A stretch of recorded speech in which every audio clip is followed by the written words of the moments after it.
Don't you dare shout at me. The words, spoken low and steady, cut through the controlled chaos of the emergency ward. For a moment, the frantic world of beeping machines and strained voices seemed to pause, holding its breath. This was the night the storm came to Mercy General Hospital. This was the night a nurse, defined by a past she refused to let break her, stood her ground against a man who broke the world to his will. This was no fairy tale. This was a gritty, city story where the monster was a very real Korean mafia boss, and his castle was a penthouse suite overlooking a city that trembled at his name. And the beauty? She was no damsel in distress. She was a warrior in scrubs, armed not with a sword, but with a quiet, unyielding sense of right and wrong that would prove to be the most dangerous weapon of all. Could a woman dedicated to healing truly mend a soul forged in violence? Their story began here, in the harsh fluorescent glare of the ER, with a challenge that would either ignite an impossible fire or burn everything to the ground. Isabel Rossi moved through the emergency room with a practiced calm that soothed everyone around her. She was a comforting presence in the middle of a storm. Tonight, a massive pileup on the freeway had flooded the hospital with the broken and the bleeding. Isabel was in her element, titrating a dopamine drip with an expert touch, her voice a low murmur of reassurance to the frightened young man on the gurney, all while mentally planning her next 3 moves. It was then that the main doors burst open, not with the usual rush of paramedics, but with an aura of cold, oppressive power that seemed to suck the very air from the room. 2 large men in perfectly tailored black suits flanked a third man. He was the center of their universe, the dark sun they orbited. He was tall and powerfully built, his handsome face a mask of controlled pain. He wore an expensive black Mafia suit over a crisp white collared shirt, now stained with blood from a makeshift bandage on his left arm. The man in the center, the feared Korean Mafia boss Kang Dae-hyun, spoke, his voice a low growl that demanded obedience. "I need a surgeon." Now, it wasn't a request. It was an order to a world that had long learned to obey him. A nervous young doctor hurried forward, but Dae-hyun's stormy gaze swept right past him and landed on Isabel. He pointed a finger, a gesture of pure, undiluted arrogance. "You! Stop what you're doing. Take me to a private room and get me Dr. Samuel Carter." Isabel didn't even flinch. She finished securing the 4-line for her patient, her movements deliberate and unhurried. She gave the young man's hand a reassuring squeeze before finally turning to face the storm. She met Dae-hyun's gaze, her own dark eyes clear and unwavering. "There are rules here, sir. You'll be seen in order of how serious your injury is, just like everyone else. And you will lower your voice." This is a hospital, a vein throbbed in Dae-hyun's temple. The sheer nerve of her defiance was something he hadn't faced in years. "Do you have any idea who I am?" he snarled, taking a step forward, his immense presence meant to intimidate and crush anyone in his path. That was when she said it. The words that changed everything. "I don't care who you are," she said, her voice dropping but gaining an impossible strength. "In my hospital, you are a patient. And you will not speak to me or anyone else like that. Don't you dare shout at me." The silence that followed was deafening. Dae-hyun's right-hand man, a stone-faced man named Park Jin-woo, tensed, ready for a command to remove this woman. The entire ER staff froze, a collective picture of shock and fear.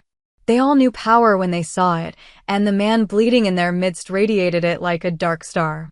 But Isabel Rossi just stood there, her chin held high, the quiet strength in her posture like an unbreakable wall. A slow, dangerous smile touched Dae-hyun's lips, a chilling expression that held no warmth at all. It was the look of a predator who had just discovered a fascinating, inexplicably fearless new creature in his territory. Before he could speak, Dr. Samuel Carter, the hospital's chief of surgery and Isabel's mentor, appeared. He took in the tense scene with a quick, knowing glance. "Mr. Kang," he said, his calm voice a welcome relief. "I was told you were on your way. Let's get you to the executive suite." "Isabel, if you would please assist us," the command created a fragile peace. Dae-hyun's intense stare lingered on Isabel for a moment longer before he gave a short nod and allowed Dr. Carter to lead him away. As the group disappeared down the hall, the ER seemed to let out a collective sigh. Chloe, Isabel's best friend and fellow nurse, rushed to her side, her eyes wide. "Are you out of your mind?" she whispered, a grin spreading across her face. "You just told off a man who probably has his own private cemetery." "I think I'm in love with you." Isabel let out a shaky breath, the adrenaline finally starting to fade. "He's just a man, Chloe." A rude one who showed up with his own personal army," Chloe countered. Just then, Dr. Marcus Reed, a surgeon whose ego was much bigger than his talent, swaggered over.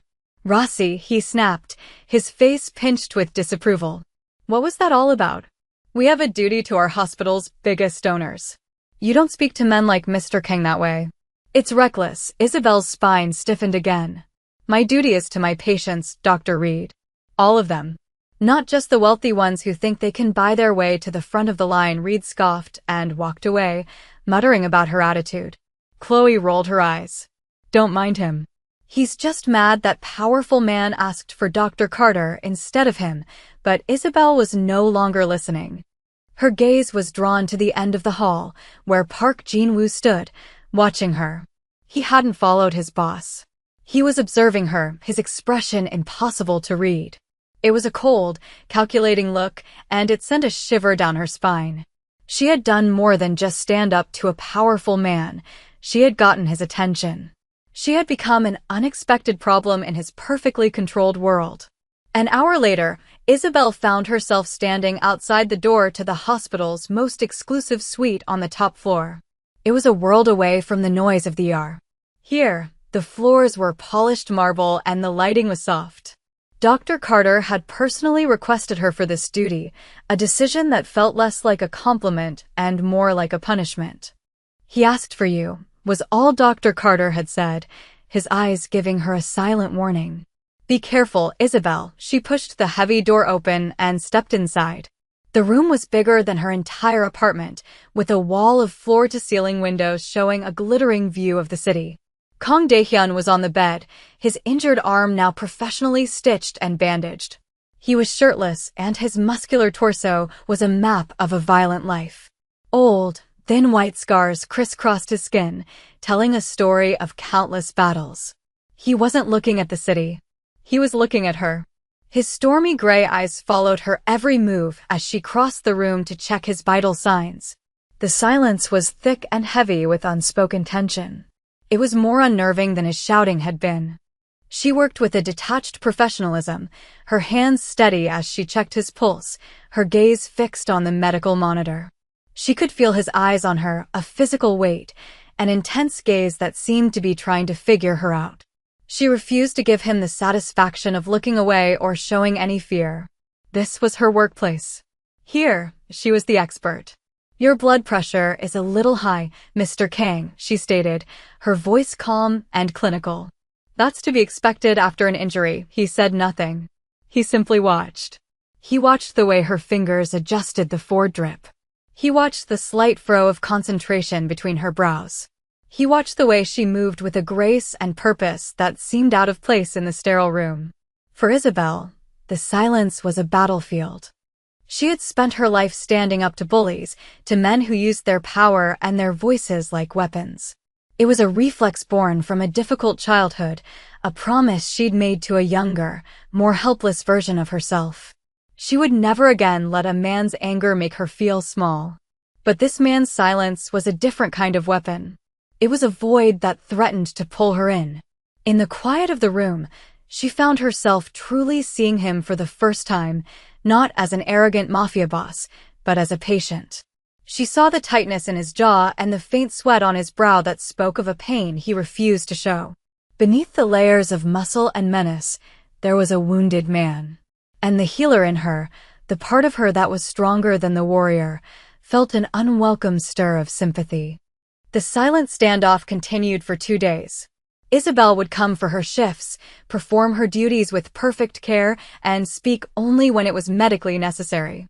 Dae-hyun would watch, his gaze a constant, unnerving presence. Park Jin-woo was a permanent fixture outside the door, a silent guardian who seemed to never leave his post. Dr. Reed made another attempt to have her taken off the case, but he was mysteriously shut down by the hospital board themselves. A memo was sent out stating that Mr. King's care was to be handled only by Nurse Rossi and Dr. Carter, with no exceptions. The invisible strings of the Mafia boss's power were being pulled, rearranging the hospital's rules to suit him. Isabel felt like she was being studied under a microscope. She hated the feeling of being watched, of being singled out. It was on the third night that something finally changed. She entered his room near midnight to change the dressing on his wound. The city lights glittered below like a sea of stars. Daehyun was asleep, a rare sight. In sleep, the hard lines of his face softened. The ruthless control was gone, replaced by a deep exhaustion. He looked younger, almost vulnerable. As she gently began to unwrap the bandage, he flinched, a tremor running through his body. A single word escaped his lips, a pained whisper in Korean. "Myeonhee, I'm sorry." His brow furrowed in pain, and his breathing hitched. He was caught in a nightmare, his hands clenching the sheets. He was no longer the intimidating Korean mafia boss. He was a man trapped in his own private hell. Isabel's training took over, but her response was more than just professional. On instinct, she placed a gentle hand on his uninjured shoulder. "Mr. Kang," she said softly. "Daehyun, you're safe. You're in the hospital." Her low, steady voice seemed to cut through the darkness of his dream. His eyes shot open. They were wild and confused, filled with a raw, unguarded pain she had never seen before. He stared at her, then at her hand on his shoulder. In an instant, the vulnerability vanished, replaced by a flash of fury. He wasn't angry at her. He was angry at himself, furious that she had witnessed that moment of weakness. He sat up abruptly, hissing as the movement pulled at his stitches. "Get out," he rasped, his voice raw and brittle. He refused to look at her, staring instead at the window with his jaw clenched tight. She had seen behind the monster's mask, and he couldn't stand it. Without a word, she gathered her supplies and walked out. The image of his broken expression burned into her mind. The wall between them hadn't just cracked, it had been shattered. The next morning, the air in the suite was different. The tension was still there, but it was no longer a Cold War. It was something fragile and exposed. Daehyun was awake when she entered, sitting in a chair by the window, already dressed in a simple gray t-shirt and black pants that had been delivered by Jinwoo. He didn't acknowledge her, but he didn't order her out, either. She went about her morning checks, the silence stretching between them. She was updating his chart at a small desk when Park Jinwoo entered, silent as a ghost. He walked directly to Isabel. He placed a heavy, insulated bag on the corner of her desk. "For you," he said, his voice a low monotone. Isabel looked from the bag to his emotionless face. "I don't understand, a gift," Jinwoo stated. From Mr. Kang, Isabel's eyes flickered to Daehyun, whose back was still to them. A surge of anger rose in her. A gift? After last night? Was this an apology? A bribe? An attempt to erase the moment of weakness she had witnessed? She couldn't accept it. It felt like a way for him to reestablish his power, to turn a human moment into something that could be bought and paid for. "Thank you, but I can't accept this," she said firmly, pushing the bag back toward him. Jinwoo's expression didn't change, but his eyes seemed to grow colder. "It is not a request, and my refusal is not up for discussion," Isabel countered, lifting her chin. "I am his nurse. I don't accept gifts from patients." A muscle ticked in Jinwoo's jaw. He seemed to be considering his options, a man clearly not used to being told no. Finally, he spoke, his words chosen carefully. "Mr. Kang does not like to be in debt to anyone. You showed him a kindness. This is a balancing of the scale, a balancing of the scale." The phrase chilled her. He was talking about last night, about her simple act of comfort. The mafia boss was trying to erase it, to cancel the debt of a human connection. She looked over at Daehyun again. He had turned his head slightly, and his stormy gray eyes met hers in the reflection of the window. There was no warmth in them, but there was something else. It wasn't just a gift. It was an offering. A silent, clumsy acknowledgement from a man who only knew how to communicate through power and payment. With a sigh, she pulled the bag back toward her. Fine, she said, not to Jinwoo, but to the reflection in the glass. I will accept it. This time, Jinwoo gave a small nod and left as silently as he had arrived. Later, in the quiet of the nurse's break room, Isabel finally opened the bag. It wasn't jewelry or money. Inside was a collection of perfectly arranged food containers. The aroma that came out was warm and deeply familiar, a rich, fragrant smell of home-cooked food. It was a classic Italian pasta dish with a rich tomato sauce, just like her grandmother used to make. It was a taste of a home she hadn't known in years. Tucked into the side was a small thermos of hot, sweet chamomile tea, the kind she always drank on her break, a detail so small she couldn't imagine how he would have known. He had been watching her, not just as an object of his anger, but as a person. The realization was deeply unsettling. This wasn't a business transaction, it was a personal observation. When she returned to his room for his evening checkup, he was by the window, but he turned as she entered. Was the food to your liking? He asked, his voice low. It was the first real question he had asked her. It was, she admitted, her voice softer than she intended. How did you know? A small, genuine smile touched his lips. I pay attention to things that interest me, Nurse Rossi. The title was still formal, but the way he said it was different. My name is Isabel, she found herself saying. And my name is Daehyun, he replied. They stood there for a long moment, the space between them charged with a new, fragile understanding. Why are you a nurse, Isabel? He asked, his gaze intense. She hesitated, the old protective walls threatening to rise again. But his own vulnerability from the night before echoed in her memory. Because when I was young, she began, her voice quiet but steady, I saw what happens when there is no one strong enough to stand up for people who are hurting. I decided I would be that person. She didn't speak of the shouting, of the slamming doors, of a father whose anger was a destructive force. But he heard it anyway. She could see it in his eyes, a flicker of dark recognition. He understood that kind of pain. Just then, Dr. Reed entered without knocking, a sneer already on his face. Rossi, I need you in triage. We have a real patient who needs your help. He pointedly ignored Daehyun. Before Isabel could respond, Daehyun's voice cut through the air, quiet as a whisper, but 100 times colder. Dr. Reed, you will address Nurse Rossi with respect. And you will knock before you enter my room again. Reed turned pale, stammering an apology as he quickly backed out of the room. The display of power was absolute, a quiet, deadly threat. Isabel stood frozen, her heart pounding. The most powerful mafia boss in the city had defended her. It was a strange, dizzying mix of fear at what he was capable of and a deeply undeniable thrill. Daehyun was discharged 2 days later. The top floor of the hospital returned to normal, but for Isabel, the entire building felt empty. The silence in the hallways was no longer peaceful. It was a void where a dangerous, magnetic presence used to be. She threw herself into her work, but his shadow lingered. Chloe noticed the change immediately. You miss him, she stated bluntly over lunch. I do not, Isabel retorted, a little too quickly. I miss the peace and quiet, liar.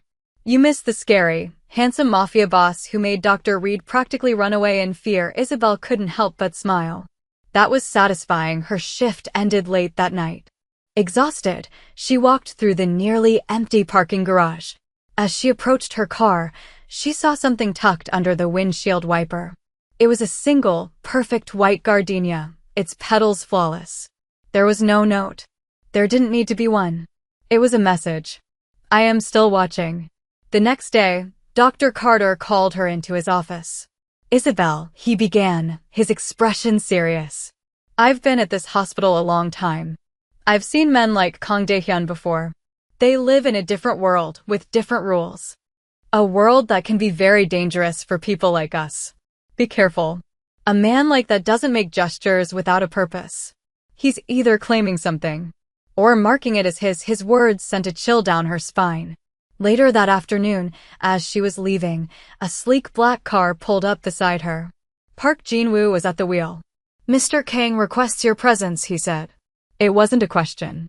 Everything inside Isabel screamed at her to refuse, to walk away and never look back.